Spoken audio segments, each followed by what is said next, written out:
Hey, we're in conversation with Mohammed Lila, founder of Goodable. And what is Goodable? Well, let's get the man himself to discuss what exactly we're on about here, because I've been a fan since it came to be, because I think of myself, Mohammed, as a positive person, yet you've taken it to a whole other level for the world to enjoy. So tell us about Goodable.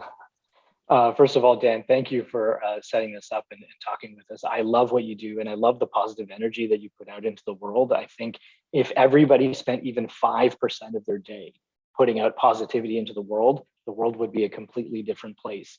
But my background is I'm a war zone correspondent. I've spent the last 10 years of my life literally on the front lines of the world's biggest conflicts. I averaged 100 flights a year, and I've been to more war zones than people even know exist in the world. Um, I've been nominated for awards and stuff, but that's not what drives me. The biggest achievement in my life is that ISIS, the Taliban, Russians, and Egyptians all tried to kill me.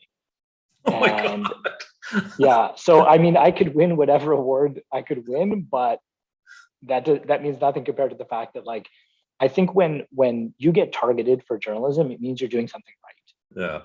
And so not only am I proud that I was doing something right, but I'm even more proud of the fact that I was able to keep my team safe, and we made it out of all of those occasions. On one occasion, a bullet just grazed over our heads.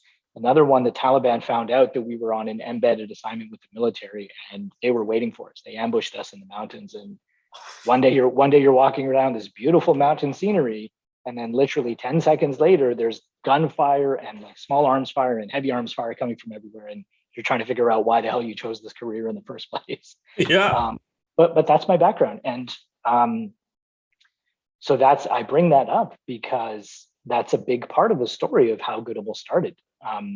I was born and raised in Toronto, and I worked my way up very quickly. Started covering local car crashes at City TV here in Toronto, went to CBC, where I was anchoring nationally, and then went to ABC and CNN. And so at CNN, I went back and I looked at every single time I got on a plane, right? So some people have a resume. Yeah. I have a list of all the airports I've flown into. That's my resume. And every time they were sending me somewhere, it was because something bad had happened, like a terror attack, a plane crash, a famine, civil war, flood, you name it. Yeah. And I really wanted to know why. I wanted to know, why is it that all these big news networks, basically any news network in the world, only covers bad news? And initially it was because I was just really frustrated, but it consumed me. It became this existential question. Why is it that we only consider bad news as news? Why doesn't good news count as news? Why don't neighbors helping neighbors count as news? If a neighbor stabs a neighbor, it's going to be on the front page. Right. But if a neighbor has been driving somebody else to work because they couldn't afford it for the last 20 years, you'd never hear about it. Yeah. But the impact of that good is just as good as the impact of that evil. And so, anyways, long story short, I went to my bosses. I saw some numbers internally that were showing us that audiences were hungry for good news, but nobody was delivering it to them. So I did the good corporate thing where I raised my hand and I went to my boss and I said, hey, look at these numbers. Look what I found. And I had a pitch. I said, why don't you let me create one team? So CNN has, I don't know, hundreds of teams like around the world, or at least dozens of teams around the world. I said, let me create just one team, and we'll fly around the world showing all the good things that are happening. I didn't want to sort of like overthrow the system. I just said, just let me create one small little team. They loved the idea. They loved the business model behind it. But they shot the idea down pretty quickly because I was good at covering war zones, and I'm still pretty good at it. And when you're good at something, it's hard to pull you off of that thing because then they have a hole that they need to fill, right? So I came back with an idea. I said, let's build the world's first ever news network that only covers good news. And the first thought that comes into your mind is, well, somebody must have done that already. And the closest thing that we could find was like the Oprah network. It's like positive and uplifting, but it's not really news. Yeah. There are some people out there that are doing good news, but they're basically kind of just really enhanced blog sites. Yeah. Right, that are doing that. Nobody is doing it through our world, which is live breaking news and television and video and using multiple platforms. So we have this big vision. Great. It's a great vision. Normally, you need tens of millions of dollars to launch something like that. I didn't have that. I didn't know where my next mortgage payment was going to come from. Right. And so we started on Twitter. We chose Twitter because it's the world's newspaper. When breaking news happens, people go to Twitter. And I woke up one day and I said, I've spent the last 10 years of my life covering the world's problems. I want to spend the next 10 years of my life solving those problems and showing people how good the world can be. And we grew faster than we thought. So last year we had 0 followers, or like close to 0 followers. This year, right now, as we're speaking, we're at 110,000 followers, but we reach an audience of around 40 million impressions per month. Our highest was, I think, 45 or 46 or something like that. What that means is that in that month, Goodable, our content, appeared on 40 million screens around the world. Wow. And it's grown incredibly. We're now backed by amazing investors. Google is supporting us. They've made us YouTube content partners, which is amazing. It's an official partnership with them. We're backed by an amazing accelerator called On Deck, and a roster of very well-known investors who have told us the same thing that our audience has told us, that they believe in us and that they believe that the world needs a news platform that uses news to make people feel healthier and make them feel happier. And that's how we got to where we are today. Okay, kind of amazing. Let's unpack a couple pieces there. First of all, the only war zone I've been in actually happens every day. It's the 3 teenagers who are trying to kill me. So if you have any advice on that, that'd be great. But in all seriousness, there's the old adage, as you know from your storied career, if it bleeds, it leads. Yeah. And so why do you think that is, particularly at the network level, right? Like, why is it that they feel compelled to show the gore, the guts, the death, the abysmal abomination of what really humanity is at times, right? Versus where you're coming from, which is really Mohammed, a purpose-driven sort of positive psychology level. And then you've kind of unearthed the fact that, hey, people actually want this. We don't need if it bleeds, it leads. So just unpack that a bit for me as you kind of think about your thoughts. So that's a great question, because it's the same question that I asked myself when I was at CNN. Why is it that we're doing this? And I really searched for an answer. And what I found was there were some studies that were done in the 1970s and the 1980s that showed something kind of twisted, where if you're watching something bad happening in another part of the world, it kind of, in a twisted way, makes you feel better because it's not happening to you, right? Hey, this is happening over there in that part of the world. Those people are crazy. Me in my little neighborhood in North Carolina or California, wherever you are, you're happy, you're safe, you're comfortable, and it reinforces your belief that we're normal and what's happening overseas is not normal. That carried on through the 70s, 80s, and 90s, even 2000s and early 2010s, because at that point in time, viewers didn't have a choice. Right. So if you were like me, you grew up and you had a few television channels to watch. You had to watch it when they were on at 6 o'clock or the national at 10 o'clock. And that was your news diet. That's what you had. That was the only way that you could see what was happening around the world. About 6 years ago, 5 or 6 years ago, things started to change, where suddenly now people had a choice. Hey, listen, if you don't like watching CTV and watching Lisa LaFlamme, who I think is amazing, by the way, but if you don't like watching that, you have other choices. If you don't want to watch Sports Center, you have Sportsnet. You have all these other things.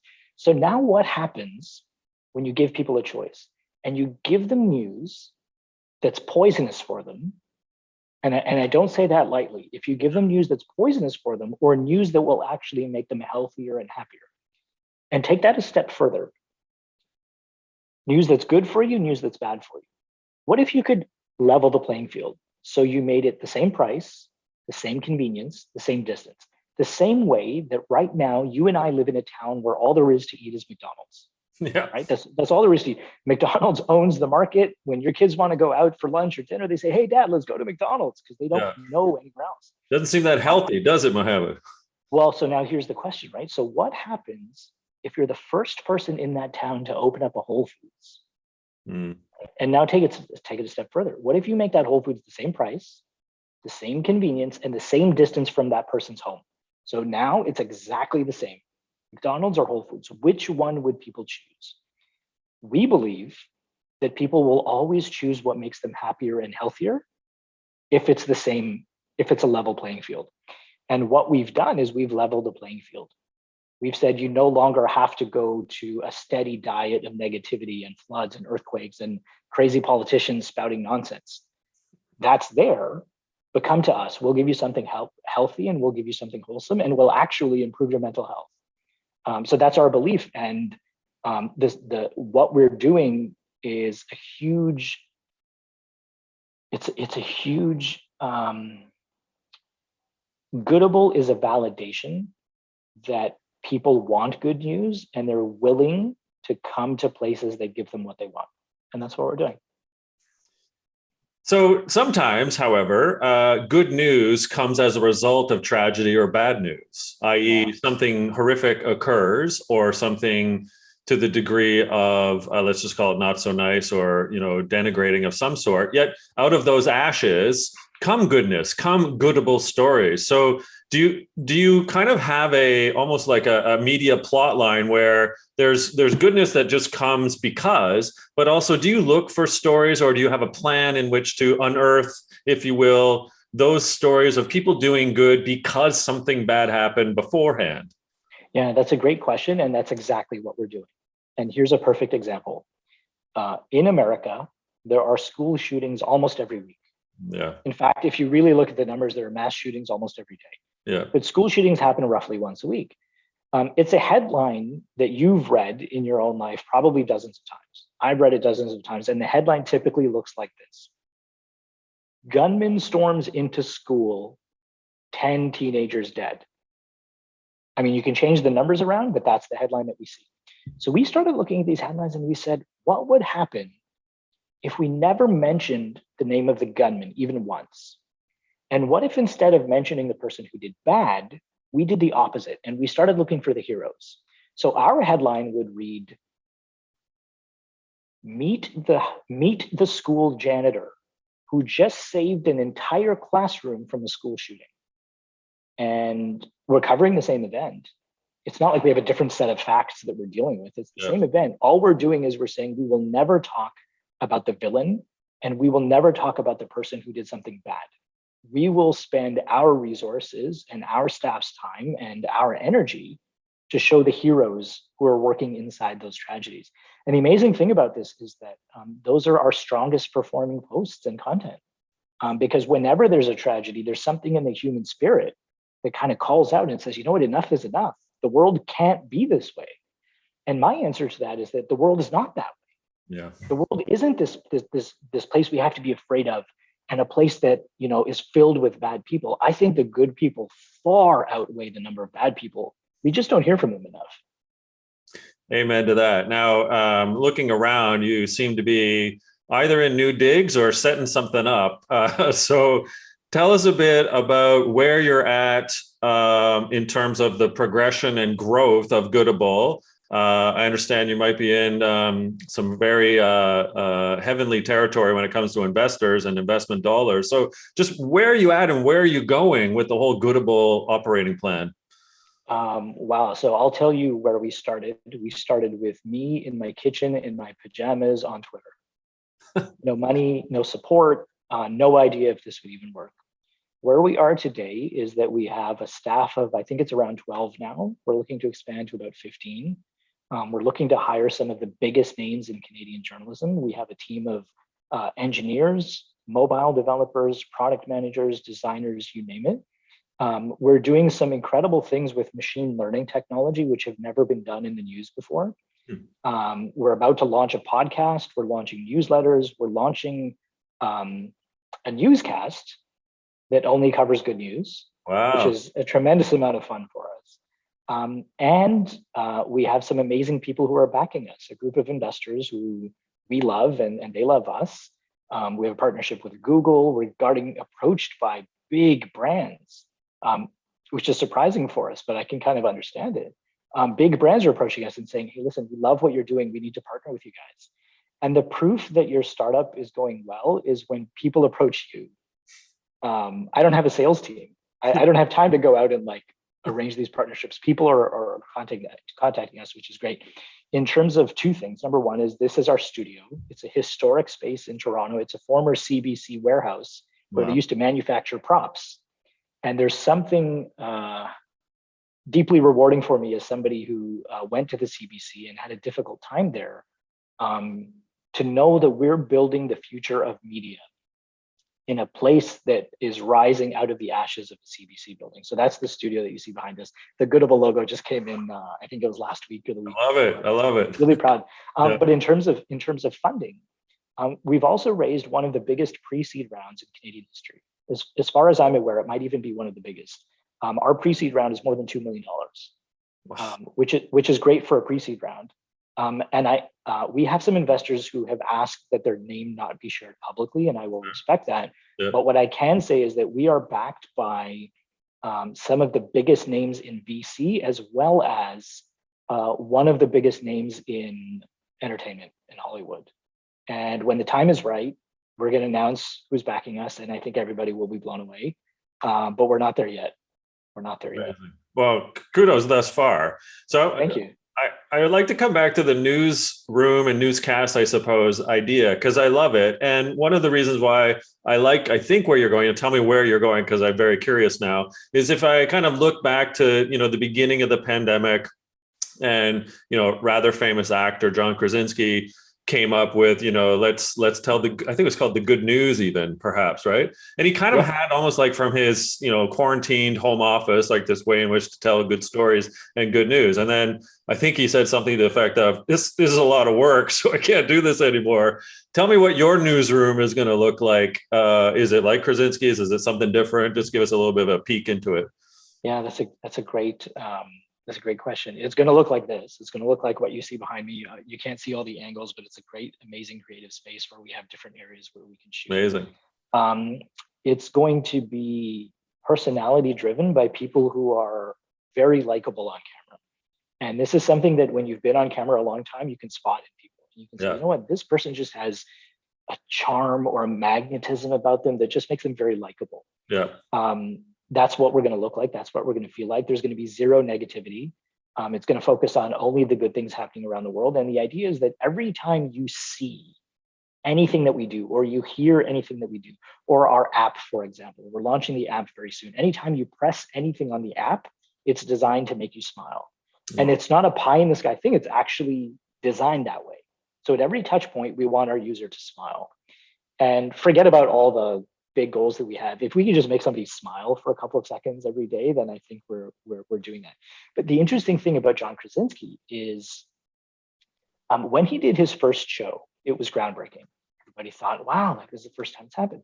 The morning after the show, I started getting emails and messages from people in Slack messages saying, hey, I saw you on John Krasinski's show. And I was really confused. I was like, I think, did he have some other brown skin guy that was on the show? Because it sure as hell wasn't me. I don't even know the guy. What had happened was that he was quoting from Goodable or using Goodable content in his show. And it happened multiple times.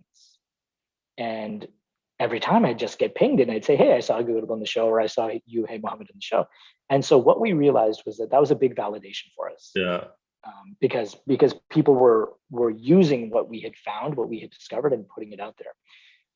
The challenge with John Krasinski is I think he did 5 or 6 episodes at the most, and then he sold it. Right? I think it was CBS Viacom that bought it, if I'm not mistaken. But there were 9 networks that were bidding on his show. And so what that means for us is that there are 8 networks out there that want a good newscast that they don't have yet. And so we think it's like it's a great opportunity for us to build something special and different and fun. And we will never, ever sell out what we're doing and sell it to like some big TV network. That's not what we're about. We care so much about the audience that we've built. We know some of them by their first name. And I couldn't turn around to CBC and say, hey, why don't you just buy us? What I might do is I might say, hey, why don't you pay us to get our show on your platform, on your networks, but we're not going to give up control to them. It makes total sense because, from where you're trying to get to, I would suppose, to use a friend of mine's terminology, to infect as many people as possible with the positive virus. And Exactly. when sometimes you come under corporate control or what have you, even public sector, right? You might be encumbered or somewhat shackled by what you're really intending to do. So I applaud you on that. Okay, last question. Thanks for your time, first of all. I live by a personal purpose statement. It's as follows. We're not here to see through each other. We're here to see each other through. I throw the gauntlet to you because I believe that is synonymous of what Goodable is trying to do. If you were to describe Goodable's purpose, is there a way in which for you to capture that in a pithy way for others to sort of glom onto? Yeah, I love that. So let me give you two. So I'll give you the version that explains kind of the business side, but then I'll give you the personal side. Awesome. So we're setting out to build the world's number one place where people come to see good things and also do good things.